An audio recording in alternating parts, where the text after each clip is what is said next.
Hey guys, today we talk about how can you add your debit card or account or a bank account on your Wallapop app. We go to figure out this solution or know how you can do that on your app.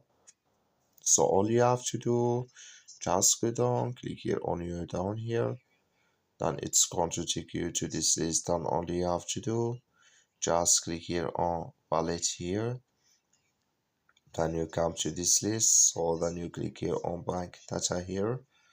In here, can you add here your credit or debit card here? So for all your card information, then you click here on add card.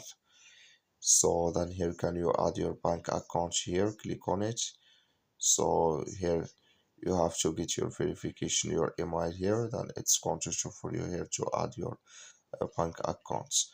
That's all you have to do. Thank you for watching. Don't forget to support us by liking, subscribe.